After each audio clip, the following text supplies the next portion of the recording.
ஆனா ஏசப்பா எருசலேமுக்குள்ள பிரவேசிக்கணும், குதிரையை கேட்டிருக்கலாம், ஒட்டகத்தை கேட்டிருக்கலாம், யானையை கேட்டிருக்கலாம்.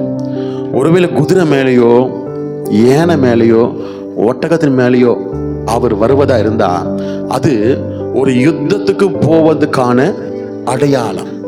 ஆண்டவர் யுத்தம் செய்ய வரல, சமாதானத்தை சொல்ல வந்திருக்கிறார். அதனால்தான் அது மேல ஆண்டவர் ஏறி வந்தார். இந்த ரெண்டு விஷயத்தை நம்ம புரிஞ்சுக்கணும். ஒண்ணு, ஆண்டவர் சமாதானத்தை தருவதற்காக தான் இந்த பூமிக்கு வந்தாரே தவிர அவர் அவர் அவர் யுத்தத்தை நடப்பிக்க வரல.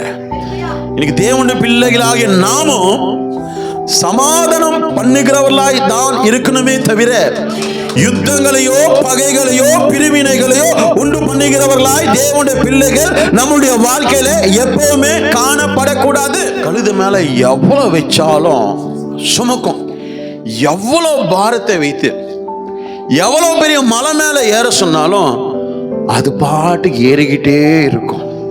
அதனால்தான் ஏசாப்பா கூட சொன்னாரு, வருத்தப்பட்டு பாரம் சுமக்கிறவர்களே நீங்க எல்லோரும் என்னிடத்தில் வாருங்கள், நான் உங்களுக்கு இளைப்பாறுதல் தருவேன். இப்ப ஏசப்பா இன்னைக்கு அந்த கழுதையை போல உங்களுடைய என்னுடைய நம்முடைய பாரங்களை சுமக்க அவர் ஆயத்தமா இருக்கிறார்.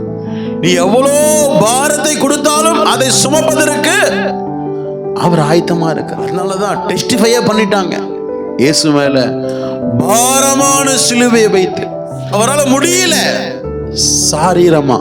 சரீர பலத்தினால, ஆனாலும் அதை அவர் சுமந்தார்.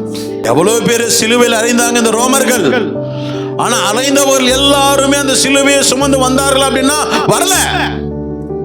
எந்த எருசலேமின் வீதியில இவர் கழுதை மேல பிரயாணப்பட்டு உள்ளே பிரவேசிக்கிறதற்கு பிரயாசப்பட்டாரோ அதே எருசலேமின் வீதியில கல்வாரி சிலுவையும் ஆண்டவராக இயேசு மேல சுமந்து அவரை கொல்கதா மலைக்கு பிரயாணப்பட வைத்தார்கள். என் அன்பு தேவ ஜனமே, இயேசு யுத்தம் செய்கிறவர் அல்ல, சமாதானம் பண்ணுகிறவர். அல்லேலூயா. இன்னைக்கு அவருடைய பிள்ளைகளை நாமும் நம்மளுடைய பாரங்களை இயேசு மேல சுமக்கணுமே தவிர மற்றவர்கள் மேல சுமக்க கூடாது. ஒரு மேல ஒருவர் என்ன பண்றாங்க, திணிக்கிறாங்க. இயேசு சொல்றாரு, நீங்க எல்லோரும் என்னிடத்தில் வாருங்கள், நான் என்ன பண்ணுவேன், இளைப்பாறுதல் தருவேன்.